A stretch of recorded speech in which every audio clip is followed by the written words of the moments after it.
Imagine the sky splitting open. A blinding flash, brighter than the sun, illuminates the dead of night, turning shadows into silhouettes. A deafening boom follows, so powerful it shatters windows and rattles the very earth. The air hums with static, the temperature spikes, and for a single breathless moment, time itself feels as if it's come to a halt.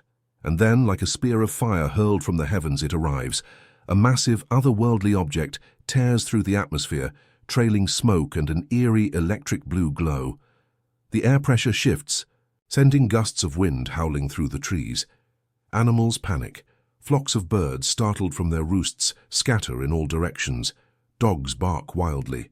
Car alarms blare. The town of Blackwood, Washington, usually quiet and forgotten in the vast wilderness of the Pacific Northwest, suddenly becomes the epicenter of something beyond human understanding. From the streets, people stare in stunned silence. Some fumble for their phones, capturing shaky footage, their voices trembling with awe and fear. Others rush outside barefoot, drawn by some primal instinct to witness the impossible. And then, impact. The ground convulses. A shockwave ripples outward, shattering windows, toppling furniture, sending tremors through the earth. Trees bend and snap like twigs. A towering column of fire and smoke erupts from the distant forest, briefly illuminating the night sky before being swallowed by darkness. Then an eerie silence. No sirens, no voices, just stillness. For a moment, Blackwood is frozen in time. Then, almost as if the world is catching its breath, the distant wail of emergency sirens begins. A few brave souls, or perhaps foolish ones, grab flashlights and venture into the forest, driven by curiosity, by adrenaline, by the gnawing feeling that something unnatural has just occurred. They aren't wrong. The first to arrive at the crash site are a group of local hikers, off-duty firefighters, campers, a few teens emboldened by the thrill of the unknown. They push through the dense trees, the scent of burnt earth and ozone heavy in the air. The glow ahead flickers, pulsing like a heartbeat, and then they see it, a vessel partially embedded in the earth, half buried under smoldering debris. The structure is smooth, metallic, yet strangely organic. It stretches nearly the length of a football field, its surface rippling with veins of faintly glowing blue and violet light. The hull is unlike any metal they have ever seen, dark, reflective, yet absorbing light at the same time. Symbols, etched with impossible precision, shift and rearrange themselves, as if they are responding to some unseen force. One of the firefighters, Ethan Grayson, steps forward, his flashlight trembling in his grip. "What the hell is this?" he murmurs. A younger man, college-aged, raises his phone, only to find his screen completely dead. The battery had been at 80% just minutes ago. "Mine's out too," another voice says. "Not just their phones, watches, radios, flashlights, all dead. But it isn't just electronic failure, the air itself feels wrong. A deep hum resonates from the ship, vibrating through their bones. It's not a sound they hear, it's a sound they feel. Something alive is inside." Watching, Ethan Grayson takes another step. A wave of heat rolls off the ship, prickling his skin. The symbols along the hull begin to glow brighter, shifting in response. He lifts his hand, inches closer, and the moment his fingers brush the surface, reality fractures. A scream, his scream, pierces the night. His body convulses violently, back-arching, eyes rolling back. The air around him warps, like heat rippling off pavement, except this heat distorts everything. He isn't burning. He's being unmade. His limbs blur, flickering in and out of existence. His skin peels away, not as blood and flesh, but as light, dissolving into particles, sucked into the hull like ink into water. His last expression, one of pure terror, is frozen for a fraction of a second before he is gone, no body, no ashes, no trace. One moment he was there. The next, erased. The others stumble backward, screaming. Some turn to run, but the ground beneath them trembles. The hum grows louder. The ship reacts. A slow pulse emanates from within, like a slumbering entity waking for the first time in millennia. And then, floodlights, Shouts, boots on soil, black SUVs and military trucks tear through the forest, their tires screeching against the uneven ground. Figures in black tactical gear spill out, armed to the teeth. Their faces are obscured by helmets, night vision visors glowing green. These are not ordinary soldiers. Their patches bear no insignia. Their gear is beyond standard military tech. Their movements are calculated, precise. This is not a rescue, this is containment. Before anyone can react, they move in. Armed agents shove the civilians to the ground, zip ties biting into their wrists. No warnings, no explanations. Those who resist are met with rifle butts to the ribs. A deep, distorted voice crackles over a radio. Secure the perimeter, no one leaves, no witnesses. A single terrified question lingers in the air. Who are these people? One of the teens, struggling against his restraints, gasps, You're government, right? Who the hell are you? No answer. Then a single gunshot, not aimed at them, but at one of their own. A soldier had strayed too close to the ship. His body spasms violently, just like Ethan's. He lets out a strangled scream as his form flickers, distorts, and then collapses into nothing. Even the soldiers don't understand what they're dealing with, but Omega Division doesn't ask questions. They follow orders, and their orders are clear. Erase all evidence. As the Blackwood civilians are loaded into transport trucks, one man watches from the shadows. His heart pounds as he sees the soldiers setting up containment barriers, as he sees the bodies of the dead vanish without a trace. He watches as a group of scientists in hazmat suits step forward, scanning the ship with equipment that looks just as alien as the vessel itself. And then, as the trucks begin to move, he makes a choice. He runs. Because what he saw inside that ship was never meant for human eyes. The forest swallows him whole. The towering pines loom overhead, their branches twisting together like skeletal fingers, blocking out the moonlight. His breath comes in ragged gasps, boots pounding against the damp earth. Every muscle in his body screams at him to stop, but he doesn't dare. He knows what happens to people who get caught. Back at the crash site, the soldiers move with practiced efficiency. They work fast, dragging away debris, sweeping the ground with strange handheld devices that emit a low, vibrating hum. Fires are smothered. Evidence is erased. The civilians who had been captured, men and women who had simply been at the wrong place at the wrong time, are herded into the back of armored trucks, their terrified protests falling on deaf ears. A deep metallic clang echoes through the yard. Night, as a massive transport drone black as the void, descends from the sky. Its engines make no traditional sound, just a low, unnatural hum that seems to vibrate the very bones of those nearby. As the ship's containment units are activated, the alien vessel itself begins to react. A deep thrum pulses from its core, rattling the very air. The shifting symbols on its surface glow brighter, pulsing in an erratic pattern. Something inside. The ship is waking up. A scientist in a reinforced hazmat suit steps forward, holding a device that looks more extraterrestrial than human-made.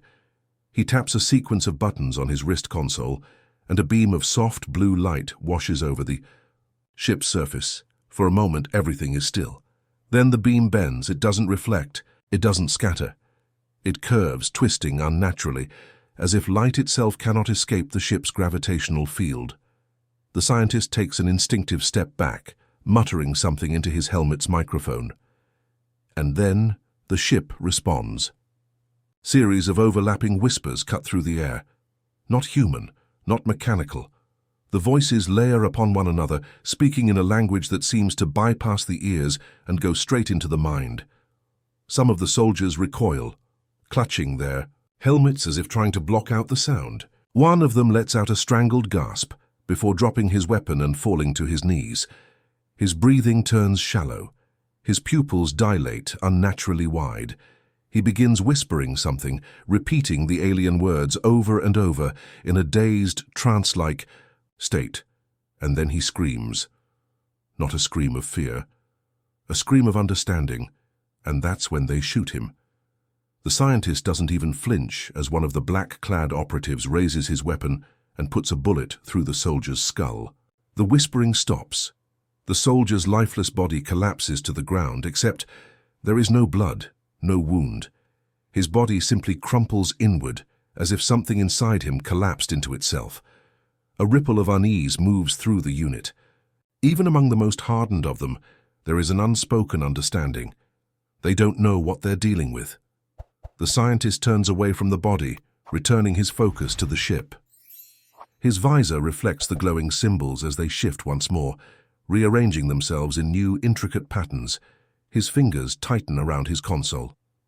"Send it to Site Theta," he orders through his comm. "Immediately." The soldiers nod, moving swiftly. More transport drones descend, releasing enormous containment structures that suspend the alien vessel in a field of energy. The entire ship lifts from the ground without any visible support, as if gravity itself has been rewritten. And just like that, the evidence disappears. Meanwhile, deep in the forest, the man who ran, Ben Calloway, forces himself to slow down. He's not out of danger yet. His pulse pounds like a war drum, but he listens, really listens to the sounds of the night. The military won't let any witnesses live. If they know he's missing, they'll hunt him down. He crouches low in the underbrush, heart hammering in his chest. His fingers dig into the cold earth as he tries to steady his breathing. But then, he hears it, a soft voice. Not human. A whisper, curling around the trees, just barely audible. A voice speaking in the same alien language as before. Except this time, it is speaking directly to him. His blood runs cold. He squeezes his eyes shut, clutching his head. But the voice doesn't stop. It isn't a language he knows. He shouldn't be able to understand it. But somehow, he does. They are coming. A branch snaps behind him. His breath catches. A shadow looms over him, blocking out the moonlight. For a split second, he expects to see one of the soldiers, or worse, the thing that had spoken to him. But what he sees is far more terrifying. The man standing over him is Ethan Grayson, the same Ethan Grayson who had touched the ship and been erased from existence. Except now, he is wrong. His skin is pale, almost translucent. His eyes, once brown, are now an unnatural glowing violet. Strange, shifting patterns coil beneath his skin, moving like something alive. His lips twitch into something almost resembling a smile, but it's too sharp, too inhuman. Ben stumbles backward in horror. Ethan tilts his head, studying him with eerie curiosity. And then, in a voice that is not his own, he speaks. The message has been delivered. A deafening crack rips through the forest as a blinding beam of light erupts from Ethan's body. Ben barely has time to scream before the world shatters. The world fractures. For a moment, Ben isn't sure if he's still alive. His vision is nothing but white-hot light, blinding and endless. His body feels like it's floating, no falling, no disintegrating. The forest is gone. The ground beneath him is gone. There is only silence and the whispers. They coil around him, speaking in that strange, impossible language, the same one that had infected Ethan Grayson, the same one that had made a trained soldier collapse into madness. The words slither through his mind, rearranging thoughts that don't belong to him, and then reality snaps back. Ben hits the ground hard. His lungs seize as he gulps in air, heart pounding so fast it feels like it might burst. His fingers dig into the dirt, confirming that, yes, he is still here. He is still on Earth. Except something is wrong. The forest around him is different. Too quiet. He scrambles to his feet, legs unsteady. The trees look the same, but there's a strange sheen to them, as if they aren't completely real. The air is thick, humming with an invisible pressure. The night sky overhead is wrong. Thodi, stars, they've moved, not slightly. Not subtly. They are in entirely different constellations. And then he hears it again. That voice, not coming from Ethan anymore, coming from everywhere. You see it now. Ben spins around, his breath catching. Ethan is gone. But something else is here. A shape moves between the trees, a flickering, shifting form just on the edge of perception. Not quite visible, not quite invisible, like a shadow cast by a light that isn't there. Ben takes a step back. His body screams at him to run, but his mind is locked in place. He knows, deep down, that whatever this thing is, it sees him, it is studying him. A low hum reverberates through the air. The trees bend slightly, unnaturally, in time with it. The stars overhead shimmer like reflections on water. The world itself seems to breathe. Then, suddenly, a flash of movement. The thing shifts, not towards him, but through him. And Ben remembers. Not his own memories, memories that do not belong to him. A world with two suns, one burning red, the other a deep violet hue. Towering structures not built but grown, twisting like petrified vines into the sky. An ocean without water, only shifting, liquid-like metal that reflects nothing. And above it all, a sky filled with ships, not flying, but hovering, anchored. Two unseen points in the cosmos. A war that was not of Earth, not of humanity. A war that had been waged long before humans took their first steps. The knowledge slams into him, so vast, so incomprehensible that his mind struggles to contain. He staggers back, gasping. His skull feels like it's about to split open. The voice whispers again, closer this time. You were never meant to know. And just like that, the world snaps back. The pressure in the air vanishes. The trees return to normal. The stars shift back into their proper constellations. The hum fades into the night, leaving behind only the natural sounds of the forest. Ben collapses to his knees. His entire body trembles. His skin is ice cold. His mind reels, still trying to process the flood of knowledge that had just been forced into him. And then the distant roar of engines, helicopters, they're coming, the government, Omega Division. Whoever they are, they know he escaped. Ben forces himself to move, staggering to his feet. His body feels like it doesn't belong to him anymore. His mind, it isn't just his anymore, because something else is inside, and it's awake. Ben stumbles forward, barely keeping himself upright. Every nerve in his body feels rewired, as if his senses have been dialed too high. The night air is thick, alive, electric. The hum, the one that wasn't quite sound but something deeper, still lingers in the back of his skull. His breath comes fast, erratic. Somewhere in the distance the helicopters grow louder. They're moving fast, military grade, no doubt equipped with infrared scanners, motion trackers, things that could pick up the slightest anomaly in the terrain. And he is an anomaly now. Ben grips the nearest tree for support, his fingers digging into the bark. His fingers. He stares at them. His skin is changing. It's subtle, almost imperceptible, but wrong. His veins pulse with a faint, unnatural glow, like something beneath his skin is reflecting light in a way it shouldn't. His pupils, he can feel them shifting, expanding unnaturally, pulling in more light than human eyes ever should. New sense is awakening inside him. He doesn't just hear the helicopters, he can feel them. The pressure of their engines, the vibration of their blades slicing through the air, the exact trajectory they're following. The data unravels in his mind, crisp and clear, as if his brain has been rewired to see reality itself differently. And then, something clicks. It isn't just the helicopters.